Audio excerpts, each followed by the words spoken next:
In this tutorial we're going to build on our first design. I'm going to direct you this time over to the toolbar on the side again, the toolbar that we selected our edges from in our last tutorial. This time, however, we want to select a face. So I use that icon there.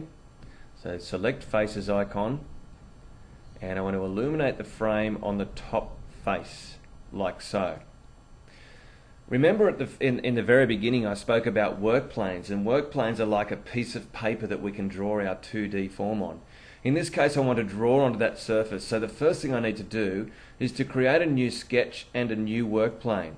So I go down to, from the work plane drop down menu, I go down to new sketch, and I'm going to name my sketch. I'm going to call it handle, because I think I'll put a handle on top of my block.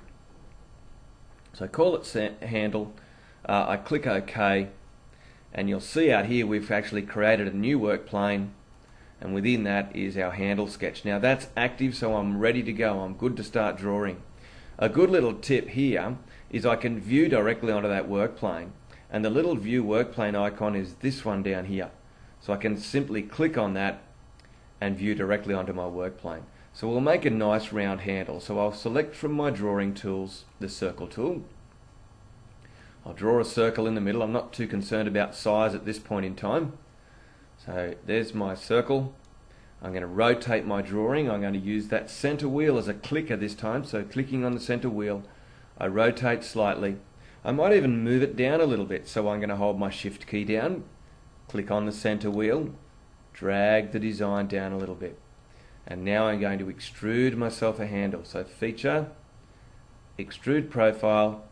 I can grab on the little yellow handle in the middle of the circle and just drag it up like so, and that'll do. And I can click OK. And there's my handle. Now I can round the top of that if I like, so I can go to my select edges tool, select the entire top edge, feature, and round edges. And there I go. Now if I drag this down too far like so, I will actually get an error. So I need to be careful when I drag that down that I don't actually go too far. And that will do quite nicely.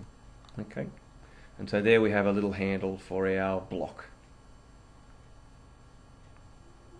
So I can now save all my work, file and save. I'm not saving it to a new place, I'm simply saving it where it is.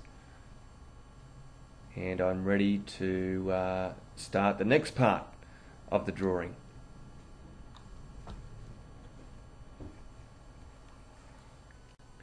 So what I'll do this time is I'll put a hole through the middle of my block. So to do that, I'm going to start a new sketch on a new work plane, and I'm going to start by selecting a face. So I'll select this face closest to me. I go to work plane and new sketch, and I'll name this one hole and click OK. And once again over on the left here we see that I've got a new work plane with a sketch called hole. My sketch is active, and I can view onto the work plane just as we did last time, and I can grab my circle tool and draw a circle nicely in the middle. I'm going to rotate using my center clicker just to the edge like so, and I'm going to feature and extrude the profile. Now this time in my little dialog box down here I'm going to actually subtract material, and I can drag that out of my way so I can see what I'm doing. And I'm going to get my handle this time, and I'm going to drag it through my design and all the way out the other side. Now I've asked it to subtract material, so it should remove material and take it away from me when I click OK. And indeed, there you see I've created the hole. Okay, so that concludes this little series. We'll go on now and we'll do something different for the next lesson. Thanks again for watching.